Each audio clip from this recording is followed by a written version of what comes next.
はい。どうも皆さん、こんにちは。クワトロです。もうなんか、息つく間もなく、光古戦場ということで、今回はね、ガチ勢対談パート2ということで、光属性メインでプレイされているグリさんに本日も来ていただきました。はい。それでは本日もよろしくお願いします。よろしくお願いします。こんばんは、グリです。よろしくお願いします。もう、1本目の動画は上げてて、前回は、紙石移行ラインとか編成の組み方みたいな感じで、ちょっといろいろ教えてもらったんですけど、編集して見返しながら、対談見てたんですけど、マジで勉強になること多くて。本当ですか？もう自分ではもう眠そうな声で喋ってんなみたいなでもこれなんか裏話なんですけど、あれなんですよ、なんかマイクの設定が、なんか自分がなんかお伝えしたものがあんまり良くなかったみたいでグリさんの声の音質が異様に悪いみたいな感じの対談動画になってしまって、本当に申し訳ないなと思ったんですけど。いや、もともと自分の声も音質いいわけじゃないんで、あんま変わらないと思います声音質良くないってよくわかんない、マジでいやでも一番面白かったのが、なんか後ろの方でなんか車だか電車だかが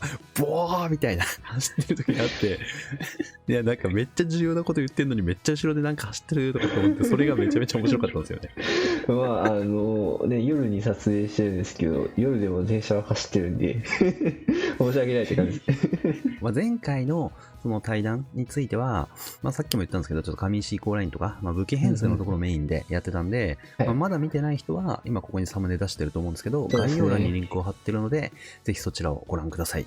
よろしくお願いします。はい。では今日はね、第2弾ということで、いよいよキャラとか、キャラ厳選とか、あとは多分みんな気になるであろうヘル用のムーブとかですね、その個性上用ムーブっていうところをちょっと見せてもらうのをメインでやっていこうと思います。はい、わかりました。もうほんと光はなんかあれじゃないですか、前回の古戦場に比べてキャラとかが追加されまくってて、もうなんか一切ムーブが変わってしまいましたよね。だって言うて前回の古戦場もバイキングの2回コードやってたんで、結構早かったと思ってたんですよ、その時は。なんか当時はなんか光属性やっぱ時代来てるなと思いながら転がしてたんですけどいやーもうなんかそれがぶっ飛んでくるかのようなフロレンスですね。そうですね、無限フロレンスさんがなかなかイカれてるっていう。ということで、そういったキャラのところについて本日は聞いていこうと思います。ということで、このガチ勢対談、その毎回お決まりなんですけど、そのコラボするその対談相手が、光属性にどれだけ入れ込んでるかっていうところを見せてもらっているんですが、今日はキャラですね。キャラで、クオンの指輪ってどんだけ入ってるのか、ちょうどね、自分は10キャラって感じなんですけど、なんか無限とかアクビラとかジャンルとかここら辺はベタかなって感じがする。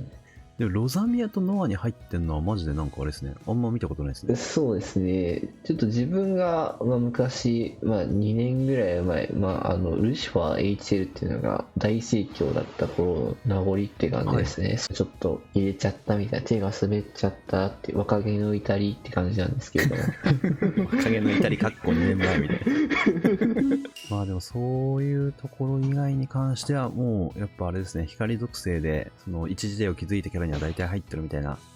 そうですね。今日はキャラクターとかムーブについていろいろちょっと教えてもらおうと思います。はい、わかりました。そうですね、まずティア1からいきますか。そうですね、ティア1としてはやはりこの方、最強の男。最強の男。LB をこういう感じですね。もうクオン入ってなかったとして、ちょっとクオン入っちゃったんで死ぬほど漏れちゃうんですけれども、TA、これが一番大事です。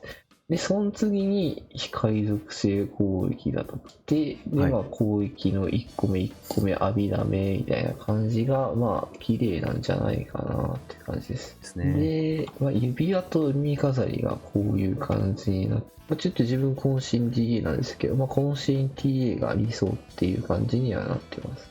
自前で銃持ってるんで、無限と今使う形が多いんで、そこまで大きな数値がいるかは怪しいと思うんですけれども、TA5 とかでもあると結構世界が変わってくるんじゃないかなってことはあると思います。覚醒どうなってます？覚醒はね、連撃ですよ、やっぱり。基本的にもう以下同文で大体のキャラ連撃ですで、次、今さっきから話が出てる2キャラのうちの一つ、無限さんです。これに関してはLB が死ぬほど弱いです、無限がなんで優先順位としては自分はルオコブシ持ってるんで HP は割と優先的に振ってるっていうのがありますね。やっぱ HP が上がるとバイタリティが、強いので、で、攻撃、ここの5つはマックスにして、あとはクリティカルって感じかな。なんか5つ振り忘れてるんで今振っときましょうか。初めての名ですね。紹介中に LB を振っていくっていう。で、耳飾りと指輪なんですけれども、これはちょっと数値がね、悲しいんですけども、渾身 TA は絶対にした方がよくて、で、ここの耳飾りは、渾身派かTA 派かで分かれるかなって感じがします。自分はちょっと、これまでの手持ちか、今の手持ちだと、この TA がないと成立しないっていう場面が出てきちゃうかなって感じることがあって、とりあえず現状 TA してるって感じなんですけれども、岩盤が2本ある人とかだと、TA の方が強かったり、ファン2を押す環境だと当然、渾身の方が強いので、本当にケースバイケースっていう感じがします。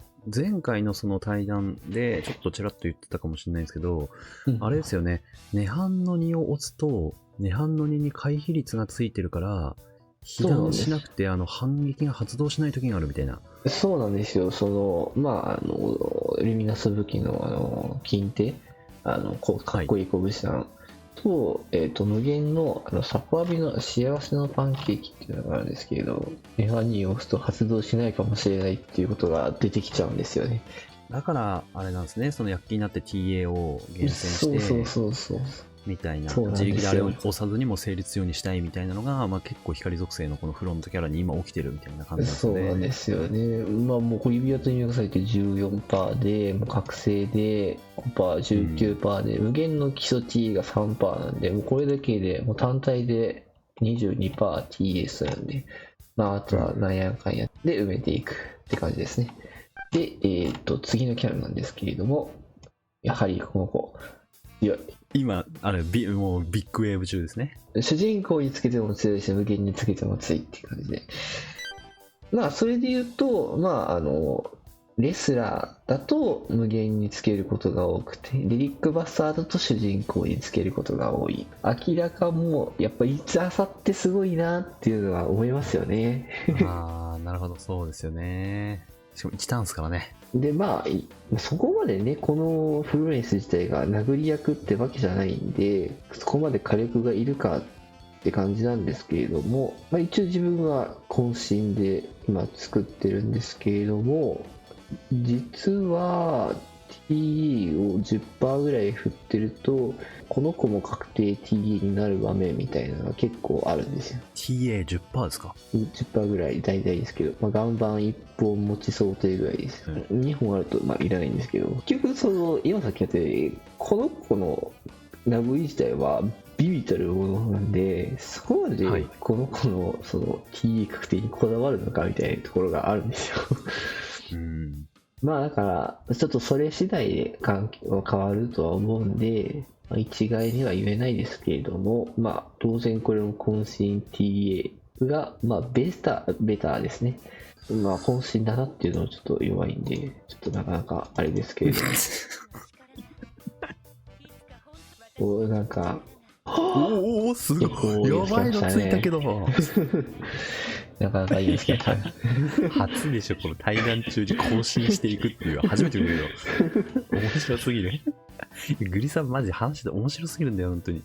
いやもうなかなかあんま人の話聞いてるつもりなんですけど聞いてないねっていう子がいるんですけど、聞いてるんだよなとで LB あれですよね、覚醒は連撃ですよね基本的に。そうです。もう全員連撃一択です。そうですよね。じゃあフロレンスはこんな感じですね。こんな感じです。でもう一人実は自分の中にティア1キャラがいて、これは去年もだと思うんですけれども、この子は使えると思います。なんやかんや。じゃあなるほど。使う場面はなんやかんやまだ存在するかなっていうのが自分の所感で、リミンボ自体はこういう感じになってて、大事なのはこの TA です。まあ他はぶっちゃけ何でもいいと思いますそれこそ、まあ、クリティカルはねブレるんでまあ意見が分かれるし、弱体もまあ1を押すならあった方がいいけど、押さないなら飾りなんで本当に。はい。でまあなんとなく HP に振っててみたいな、そういう感じですね。はい。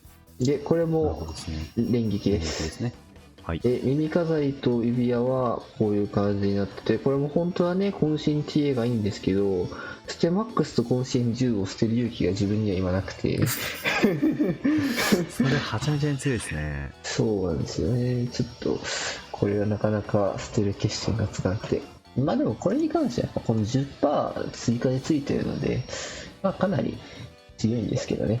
確かにジャンの基礎確か 5% ですよね。5% あります。だからまあ結構それこそ連撃合わせて何もなしで 20% で、まあ、今右飾り自分では 27% ついてるって感じなんで、まあでも確かにこうして見てみると、そもそも LB に TA2 つ持ってるジャンヌとネハンは若干厳選緩めだけど、やっぱ火力出て TA が重要になってくる無限とかはやっぱ激しく TA を。無限が一番厳選がこうしっかりこうまあ、やりたいことに向かって厳選するのがいいのかなっていうのは思います。次からがティア2かなっていう感じがするんですけれども、これまでの毛色と違うんですけど、自分はこの子はあった方がいいと思います。肉です。最強なんですよね。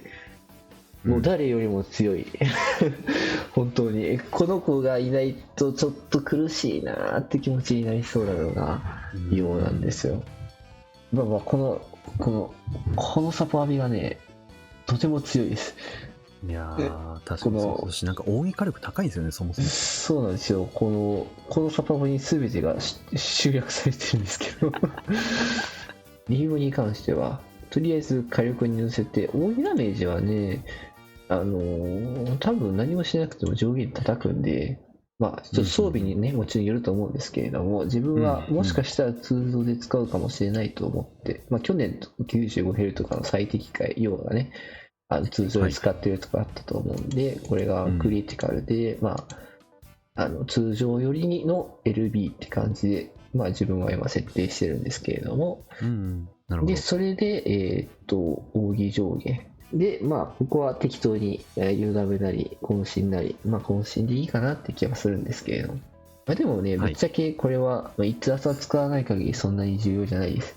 あれですね、編成のレベルに応じてなんか扇に振ったり、その覚醒を攻撃にしたりとか、まあそんな感じで、はい、ありがとうございます。次なんですけれども、手動で、やっぱ無限の代用を考えるとこの子しかいないので、無限を持ってない人は、まあ、ティア2になるんじゃないかなって感じがします。無限を持ってる人はもう、でもティアなんちゃらにも入らない。いや、そうでもないですね。この、マウントが強いんで、まあそうでもないですけど。確かに。で、まあ一応軽く紹介しておくと、これも連撃タイプで、まあこれに関しても火力に攻撃だったり属性だったり、クモン振ってない人はこの光属性、渾身、HP で攻撃を1個ずつ振って、あとはまあ好みって感じでいいと思います。で、こっちに関しては、まあ、渾身、これも DA ですね。良くないですね。渾身 T が良くて、で、まあ、なんか、何かで使ったんでしょうね。TA で放置されてます。なんか、前はネハンの2を押さない系のやつだったんでしたっけ？そうですね。確か押さないようにするために9でってやったと思います。ちょっとうろ覚えなんですけれども、1年前なんで。そっか、無限出てからは使わないですもんね、ほとんど。じゃあ次に行きましょう。自分の一番好きなキャラはこの子なんですよ。クビラ。やっぱね、火力高いです、この子。この子の殴り性能がね、段違いで強いんですよね。まあ LB から行くんですけれども、連撃タイプ。で、はい、それからの指輪とかは網上限がやっぱ良くて、これはでワンミリ飾りは渾身がいいんじゃないかなって気がします。で、まあこの子は今回の古戦場を手動で使うかっていうと、まあ、無限ハロレンス持ってない人は使うと思います。まあ、特に150とかだと強いと思います。何も持ってない人は。そうしてまだまだ現役でやれます。一旦手動に関してはこんな感じで、フルオート系のキャラで重要そうなキャラ。じゃあちょっと手早くいくと、まずルオーはまあなんやかんやそこ使ってないのはバレてますけれどもいやこれさすがに振りますかこれこれはさすがに叩かれそうな気がする。これでもう作ってるんで完璧ですね。なんでか知らないけど厳選はそこそこされてるみたいなんで確かに。あ、でもこれどう振るんすか？ HP1？ でも他結構重要そうっすよね。そう、他が重要なんで、これはこういう形になると思います。光属性攻撃2にして HP に1ずつ振るぐらいかとは、じゃあ。そうですね。得られる選択肢としては。これはルオーは結構、まあ、LB 振ってなくても、わりかしフルオートで強いなと思って見てました。で、はい、じゃあ次この子、絶対に連撃で、はい、うん、確かに。で、これはもうとりあえず T で、属性振ってって感じですね。やけくそのこの TA いいですよね。全体的にこれぐらいしてほしいです。やっぱちょっとこの基礎火力弱いんで、まあちょっと渾身で、もうちょっとバフがあったらね、強かったんですけどね。そう、フルオートの申し子。フルオートの玉座って書いてる、アグロバル。書いてるんだよな。グリさんたまにぶち込んでくるからな。まあ、強いですよね。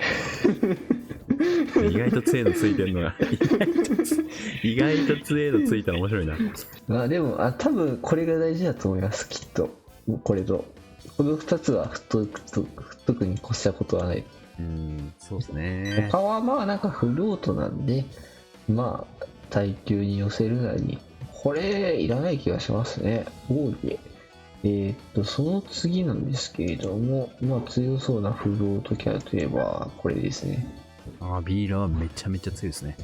そうですね。すごいですよね、このキャラ。これビーラひょっとしてあれですか、 HP 振ってないのってひょっとしてスパバハのレリバーのやつですか？そうですね。多分落としたりとかいろいろあったんで、あんま振ってないっていうのはあると思います。いや、これはあれですね。まあ、多分古戦場でやるんだったら多分振った方がいいんですけど、俺もそうなんですよね。スパバハレリバーの時に HP 振りすぎると落ちない可能性があるっていう。そう、確かそういう感じで、ちょっと気軽に防御力とか HP は触れてないっていうか、だからそんなことしなくても硬いんですよ。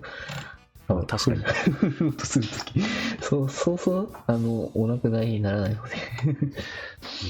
LB のとこなんですけど、もしなんか古戦場に合わせて振るとしたら、まあこの奥義ダメージはまずいらないですよね、絶対に。HP かな、防御はそんなにいらないと思うんで HP に振っとくとって感じだと思います。このスパバカやってる人とやりたい人とかはそっちに合わせた方がいいんじゃないかなっていうのは思いますね。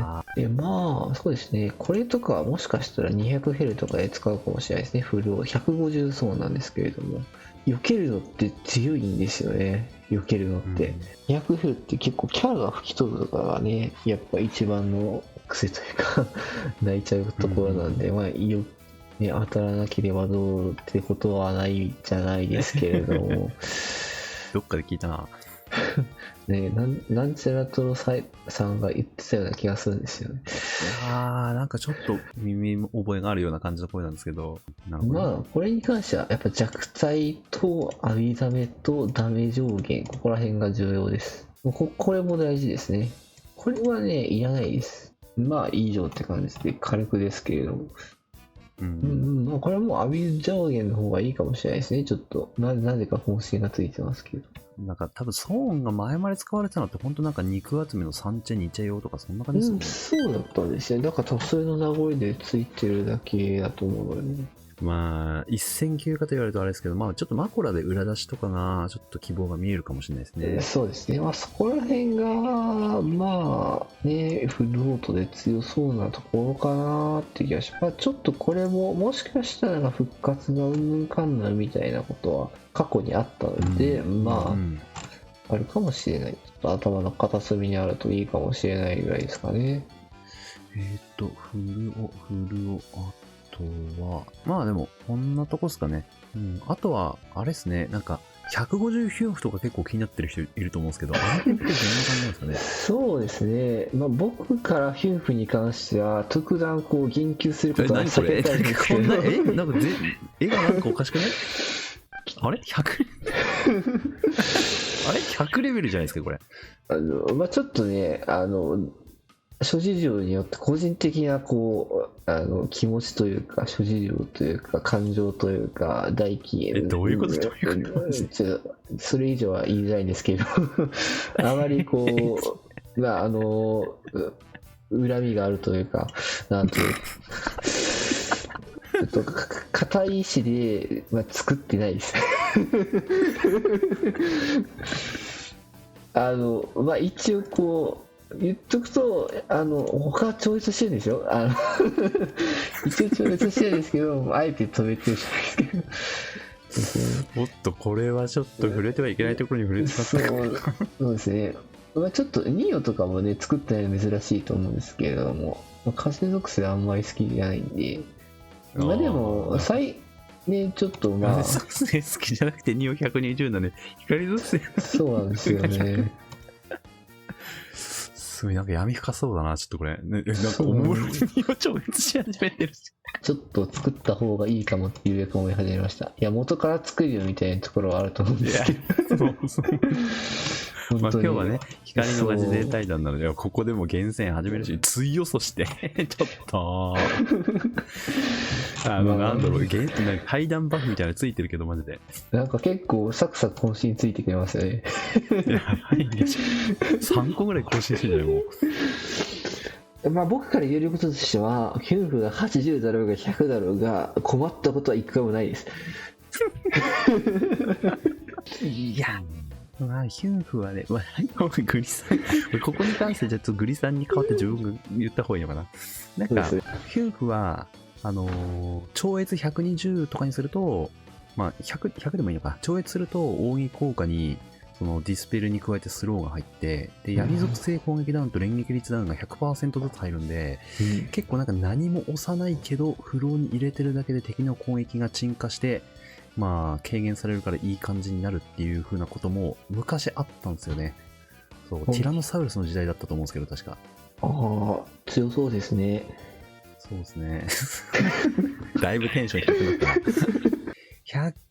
130とかに行っても、まあ、結局アビリティを押さないんでめぼしいその強化はないんですけど、150になるとその誰か一人が赤ゲージ、まあ、瀕死状態になると、まあ、1アビのサンシャインっていうもうなんか6000とかそのぐらい回復するアビが自動発動するんで、ひょっとしたら200ヘルの超耐久に寄せた編成では入るかもしれないんですけど、残念ながら今ここは100レベルという。そうまあでも実際その回復量自体はこう目を見張るものがありますよね。まあちょっとどの口が言うの本当にマジでどの口が言うのそれ。そう多分このまま150にしないとこう何々ができませんみたいな制限かからない限り、まあ引退するまできっと100だと思いますいやあれですよ全員150レベルになった時にあれですよ砂もらえますよ砂3個。いやまあ砂3個ぐらいなら掘ります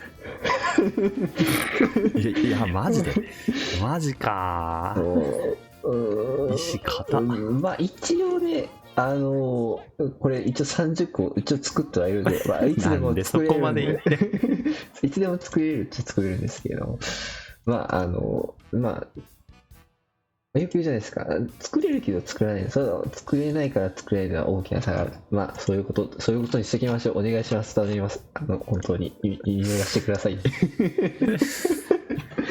すごいなガチ勢対談のその対象の属性の10点集の150が作れてなかったのは多分今回が初ですねいやーちょっと払いたかったマジではいまあじゃあキャラについてはこんなところですねそういうところですね。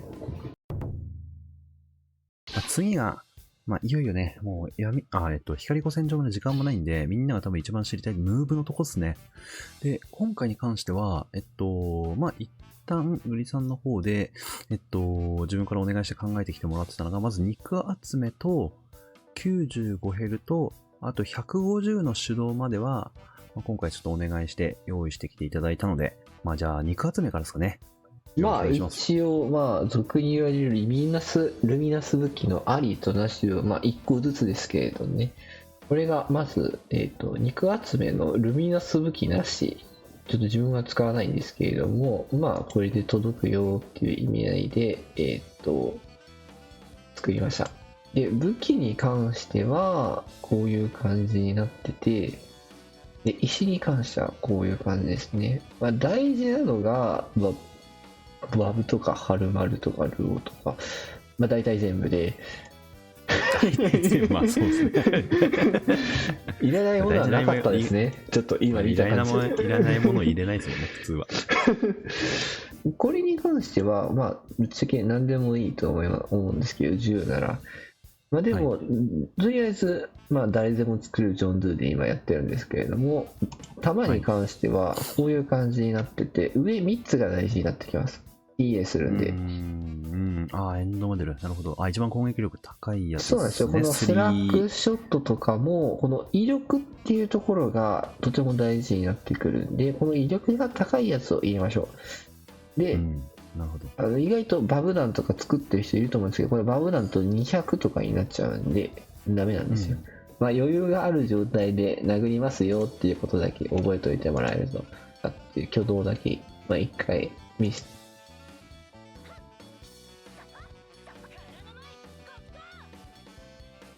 やっぱ陽強いっすね。そう。まあちょっとナルミヤが TA しちゃいましたけれども、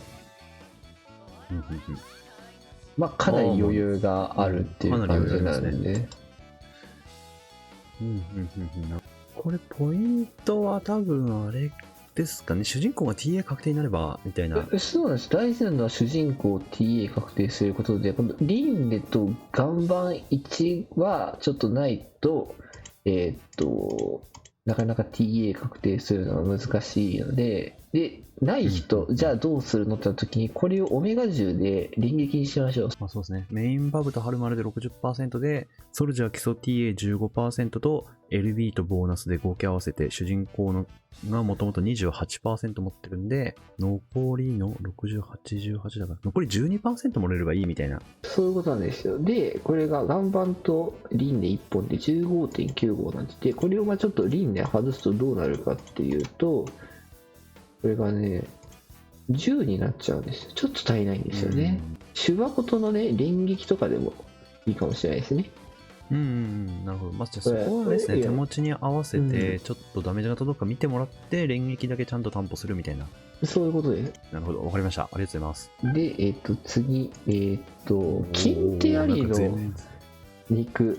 まあ、最近ツイッターでもいろいろ話題になったと思うんですけれども、なんか一気に空気変わりましたね。そうですね。これをね、まあ、見ててほしいんですけど、どうなってるかと、これでちょうどね、まあ、50ぐらいを振るんですけれども、ここで、シワあるんですよ。えぐいほど反撃しますね。これが、まあ、今、かなり最有力な動き。ね、難しいんで、この編成が。その代用としては、こういうタイプの SA 確定のキャラをちょっと入れると変わるっていう場面もあるかもしれないので、結構ね、これってね、50万足りないとか、数十万足りないみたいな感じで、本当にギリギリなんですよ。だからそのシングルアタック1回がしみるとか、もっと足りない人はどうするかっていうと、もう単純に適当にこう、光のキャラを入れていただくと、まあ、それこそジャンルなり、今さっき言ってたフリッツなり、まあ、すればいいだけなんで。まあでも、とりあえずいろいろ削ぎ落とせるものを削ぎ落としたのが、この動きっていう形になります。もう、大体いつも通りです。なるほど、そうですね。レスラーのね、基礎 TA がね、結構高いんですよ。26% 基礎だけで、それにボーナスが13あるんで39なんですよ。なるほど。で、金手で 12% 漏れてるんで、これ。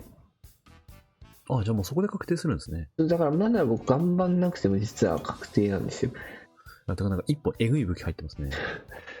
これですか？いや、それじゃない、それじゃない。何その隣、それ。いや、これえぐくない？これ、なんか代用できたりします？これ実はね、まあこれ、金手なんで 60% で戦うことになるんですけれども、実はこれ、何入れ替えても予測ダメが下がるんですね。まず絵で、10万ぐらい下がります。芝こと。もっと下がります。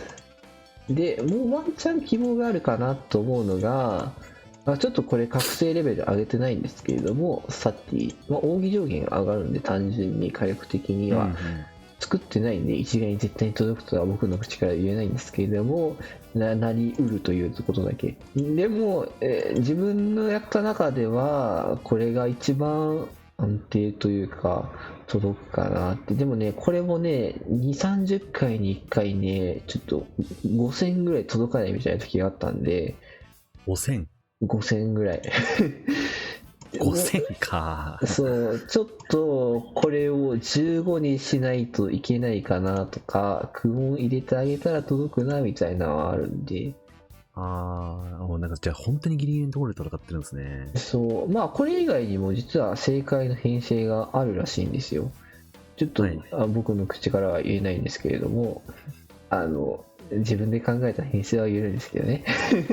人の考えた編成はなかなか言えないんで、まあここら辺を使うみたいです。大ヒントきましたね。そもそも動画でカットするかどうか悩むな、ここ。まあこれぐらいなら。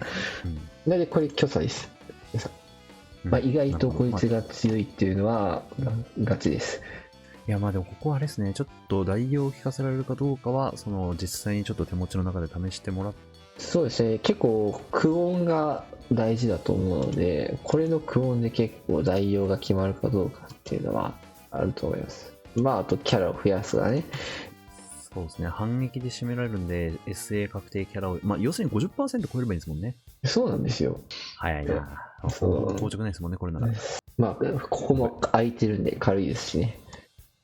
そう、まあたまにね、こうなんか噂になってるじゃないですか、後ろいてる人ツーラーなんじゃないのみたいな。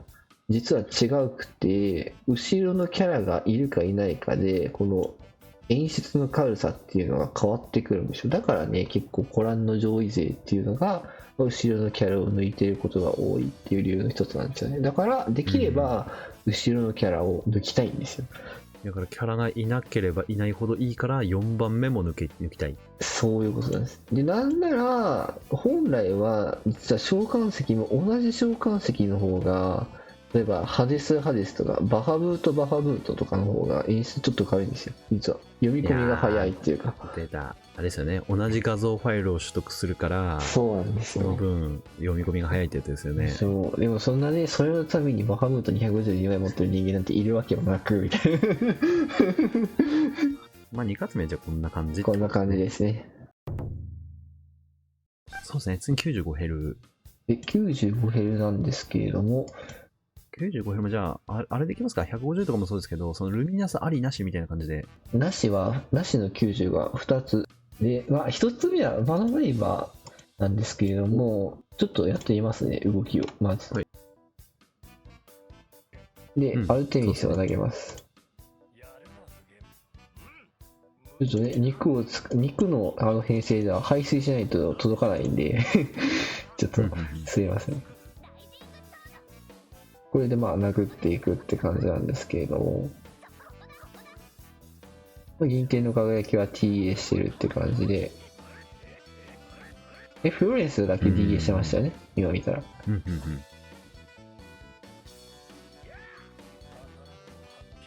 はいはいはいはい。で、これで 1.42 億。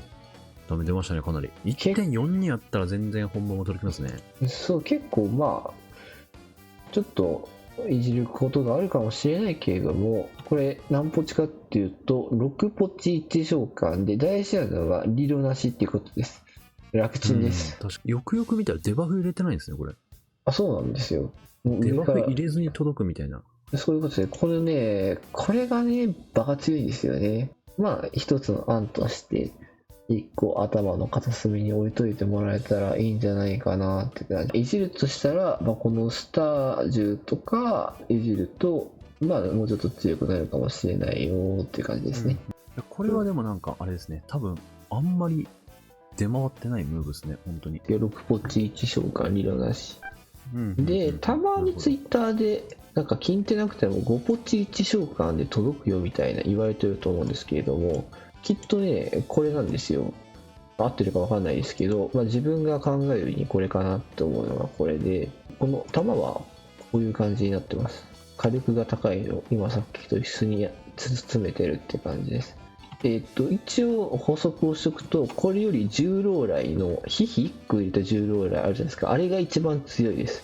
そう。まあでも、とりあえずこう、ね、みんなが持ってそう、作れそうなもので、今日はやりたいので、ジョンドゥでやるんですけれども。何でしたっけ、重ローライ白天でしたっけ？そうそうそう、それです。あれって、バレットどうなってるんでしたっけ？これがね、全部、ライフルが4発入ってる、確かあれ。じゃあエンドバレットいっぱい持ってる人だったらそっちの方が強いんですね。そういうことですね。これも、まず、テミスを投げます。データ、アルテミス召喚。で、これをね、主人公につけるんですよ。で、無限2を押してあげて、で、フルファイヤーを押します。バカみたいに高いダメージ出してますよね。やばいっすね。で、ここで奥義打ちます。で、そうするとリロードされるんで。なるほど。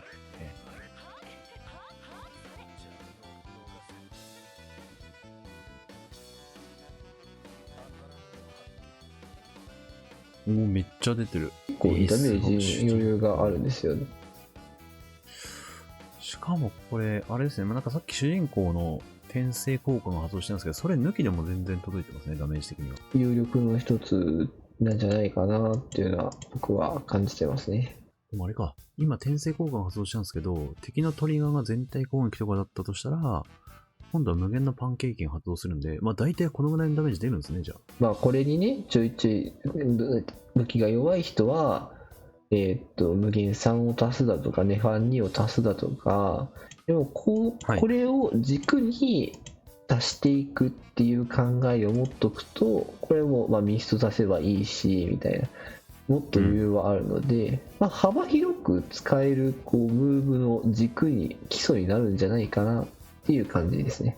いや、なんかこれ95ヘルの人自分が思ってたのは、そのルミナス拳ない人はなんかレリバでやると思ってたんですけど、なんか意外と全然レリバじゃなかったんですね。そうなんですよ。実はレリバね、6ポチ地召喚ってできるんですよ、実は。けど、レリバだとね、そのブリッツブレイドですね、ブリブリって言われてる。あれやっぱね、長いでしょ。リードするか見るか、まあ2択だと思うんですけど、はい。それの有無が、このマナダイバーとリリバだと変わってくるんで、同じポチだけど、実は、95だと、リリバそんな速くないんじゃないかなって思ってます。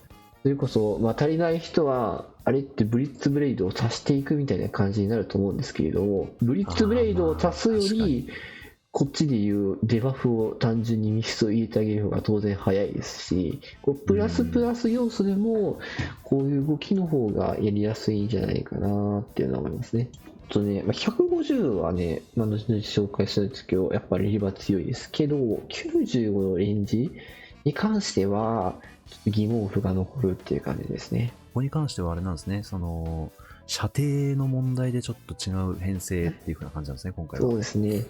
近手ムーブなんですけれども、近手使う人だったらこうなるよね、みたいな、そういう感じの動きなんですけれども。出た。ここで出たルオー拳ですね。ルオー拳メインルシュエル、最強編成。で、補足としては、これも今さっきちょっと肉の紹介をした手前、ちょっと排水なんですけど、そこは優しく、温かい目で見守ってもらえたらなと思います。じゃあ実際殴っていけますね。あれですね、無限年半に関しては TA 確定みたいにするでもそうですね。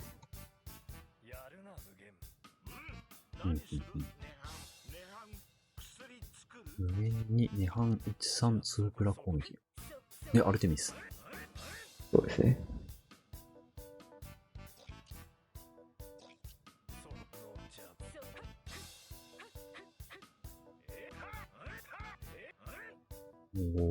全員 TA で、パンケーキで、はいはいはい、はい。で、主人公のキントは今発動してないんで、あ、確かに、めちゃめちゃなカウンターが来るんですね。大体これに1000万ぐらいと思うと、少々防御値のことを考えても、届くと思います。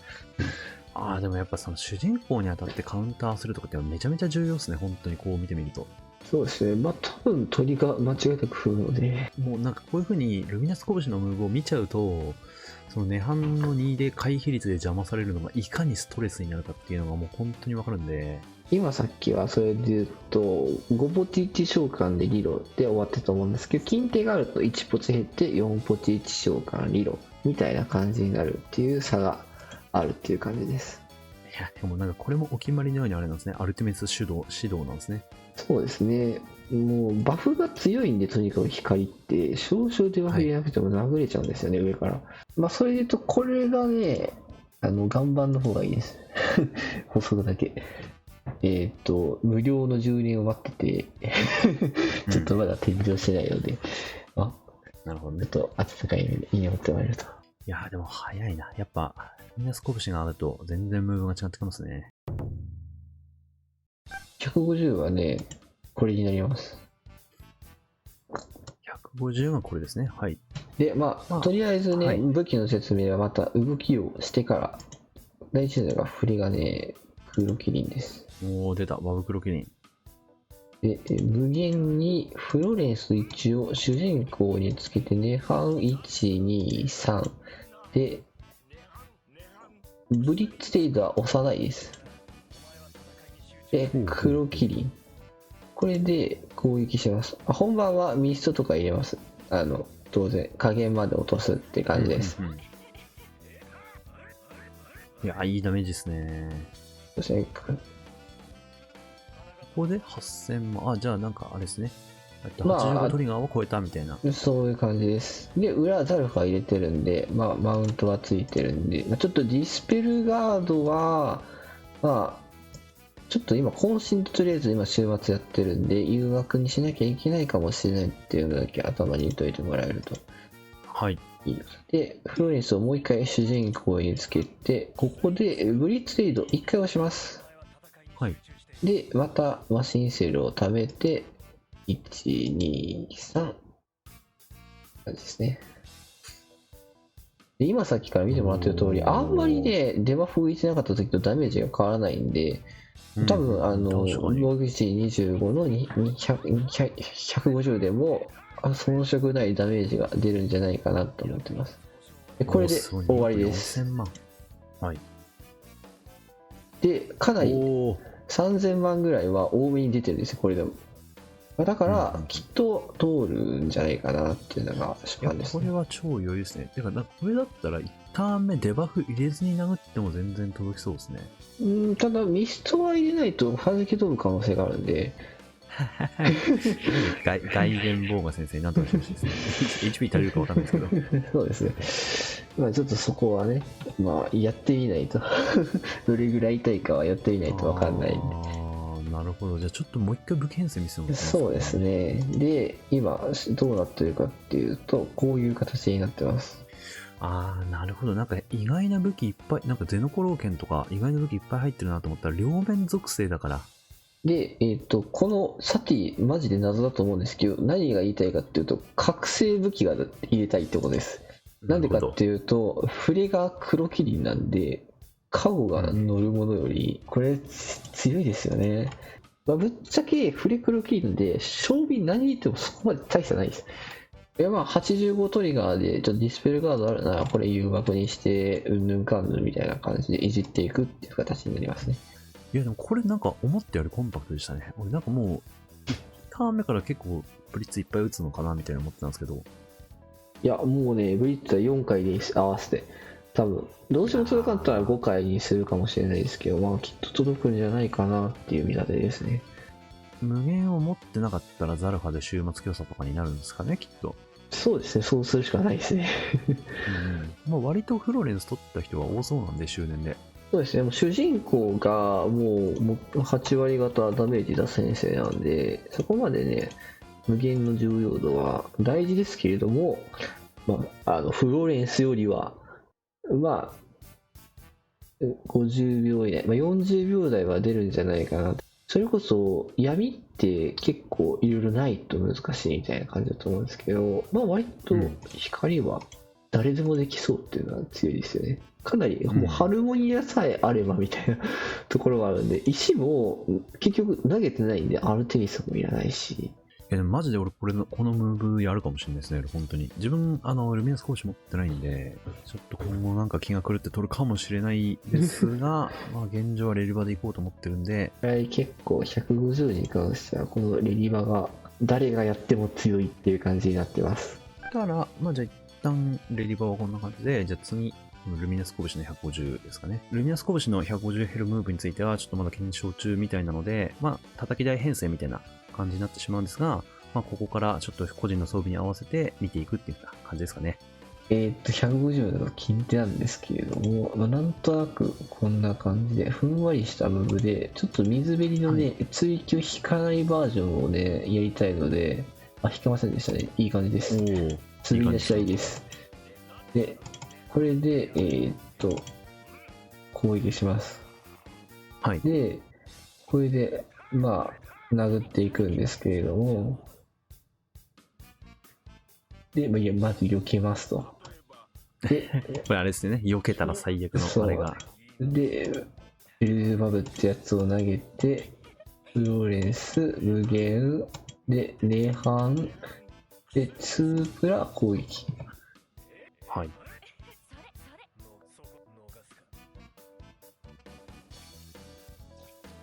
すごいですね、500万っていうね。やばすぎ。やばすぎ。無限やばすぎですね、マジで。また避けましたね、でも、この部分。確かに。いやー、涅槃に打ちたくないですね、本当にこう考えると。これは回避が功を奏したみたいな感じですね。そうですね。はい。これでいってどれぐらい出るか。まあ、反撃とか、実際込み込みで、まあ、水域を引くことも考えると、まあ、これを軸に考えていけば、まあちょっといけるかもしれないなっていうのがちょっと考えてるものなんですよ、ふんわり。もちろんその水着ベリアルのね、ランダムセットあると思うんですけど、追撃なしで、ここまで届くなら、まあ割と一つの選択として、ついでに追撃上下にもなってないので。あ、そっか、例のさっきの拳が肉に合わせてるからみたいな感じですね。そう、上限がもうちょっと高いとか、反撃がもうちょっとあるとか、なんか、結構今のが多分一番の下振れの部類だと思うんです、それで言うと。まあ、希望ありきり。まあ、あれですね、実際なんか150だと、なんか今回の敵もそうだったんですけど、なんかディスペルがつくかどうかとか。そうですよね。ディスペルが来るとこれを誘惑にせざるを得ないので、そうすると、ルオ拳を変えなきゃいけないんで、まあ、ガラッと編成変わります。まあ、近手の150ムーブ、そう3ターン動いた時にどれぐらいダメージ出るのかなみたいなのをちょっとね、まあ、紹介できたらな、軽い感じで申し訳ないんですけれども。まあ、ということで、まあ、ちょっと、ルミナス拳の150ヘルムーブに関しては、まあ、こういう感じの動きで、ダメージを出すっていうところを叩き台に、まあ、こっから、まあ、グリさんとかも詰めていくみたいな、そんな感じですね。今、フレンドはゼウスでしたっけさっき。ゼウスです。まあ、確かに。ってなると、まあ、こっからなんか、まあ、ルオー拳が来ると片面かもじゃないときついと思うんですけど、まあ、それこそ、そのフレンド国旗にやって、2プラ2回耐えますとか、まあなんかいろいろできそうですね。そうですね、いろいろできそうです。そうすると無限の3とかフロ1も使い回せるから、まあ武器の揃い方次第みたいなところあるかもしれないですけど、ある程度ちょっとレンジは変えられそうですね。レリバもあるんで、ちょっと悩みどころですね、本当に。ちなみに、レリバと、ポチ数をどれだけ変わってるかっていうと、2ポチ少ないのかな。2ポチ少ないです。2ポチ少ないんですけど、一旦殴るのが多い。で、それで聞くと、もしかしてレリバーみたいな感じで思うんですけれども、やりたいこととしては、向こうは少なくとも、ブリッツリードをリロードするって考えると、4回リロードするんですよ。いやー、戦場だとリロードしないかもしれないですね。もうほぼほぼリロードって攻撃同義なんで、もうここまで来ると。そうなるとこっち1回でいい。で、攻撃をね、2回と考えても、それでもお釣りが来るみたいな話になるので、最速自体は絶対レスラーの方が早いと思います。それは間違いないです。だから、早くやりたい人は近手取った方がいいです。これは間違いないと思います。わかりました。ありがとうございます。はい。ということで、本日は、キャラクターとムーブについての、ちょっとことをまたグリさんに教えていただいたんですが、いや、本当になんかいろいろ教えていただいてありがとうございました。いい、こちらこそ、拙いムーブと拙いトークと、拙いものだらけね。あと、拙いヒュンフと。ああ、そうですね。今日一面白かったな、あれ、本当に。そうですね。エンディングは彼女に伝えてもらいましょうか。こんな感じで、なんかいろいろ教えていただいたんですが、実際に光属性の、武器を、ルオコベ3本とか取ってやってるっていう風な人が、なんかいろいろ、その編成とかキャラについて教えてもらえるっていうのはすごいありがたい機会だったんで、自分としてもすごいいっぱい勉強になりました。本当に改めてありがとうございました。いい、こちらこそ。では、ちょっと告知になるんですが、前回の動画の最後でも言ったんですが、5月6日土曜日の23時から、自分とグリさんの2人で、ガチ勢対談ライブっていう、実際にライブ形式で実際のムーブ見たり、質問とか、質疑応答とか答えながら、実際にライブするっていうのを、やっていこうと思うんで、ひょっとしたらこの動画が上げられてる日、この動画が上げられてる次の日とかにもライブをやるみたいな日程になってると思うんですけど、お時間合う方はね、ぜひそちらにも、来ていただけると嬉しいんで、よろしくお願いします。よろしくお願いします。なんか質問とかでコメント受付とかするんですけど、前回なんかワオンさんと言った時はもうなんか質問があまりにも多すぎて答えられないみたいな状態にだったみたいですね。すごい人数が来られたっていうか。もしなんかどうしても聞きたいことがあるっていう人は、時間に張ってて、早めに質問とか投げてもらえると答えられると思うんで、ぜひよろしくお願いします。はい、よろしくお願いします。では、最後、グリさんから何か光子戦場について、なんか意気込みとか、なんかみんなに一言とかあったら、よろしくお願いします。そうですね。僕から一言というよりは、10点者の彼女から一言としては、結構回復もできるし、なんかいろいろディスペルもできるし、電撃も下げれるし、強いことが書いてるので、フルオートぐらいは使ってほしいなってきっと言ってると思います。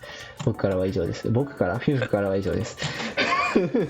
ここに多分ですね、ヒュンフのボイスをここにつけとくと思います。超必殺技みたいなのつけとくと思います。超必殺技聞いたことないじゃん、グリさん。ちょっと何ネタバレしちゃってるんですか？やばす。マジでちょっと変な声が出てしまいました。ヒュンフ好きにぶったたかれてくれ、本当に。覚醒レベルも7だし、とんでもない。なんか指輪だけ上げてるのちょっとなんか1個上げたんでしょうね、きっと。ということで、本日の対談はですね、ちょっと今までにないようなカジュアルな対談になってるのもなんか新しい新鮮な体験だったら本当に。もしかしてこれって割とカジュアルな方だったんですか？今までにないこといっぱい起きてますよ。そうですね。真面目にはやってるつもりなんで。いや、でも本当に面白かった。いや、素敵な時間をありがとうございました。いや、こちらこそありがとうございました。では、本日の動画がもし面白かったとか、あと、ためになったっていう方は、ぜひ高評価とチャンネル登録をよろしくお願いします。対談ライブ、ぜひ遊びに来てね。本日の動画は以上になります。次の動画でお会いしましょう。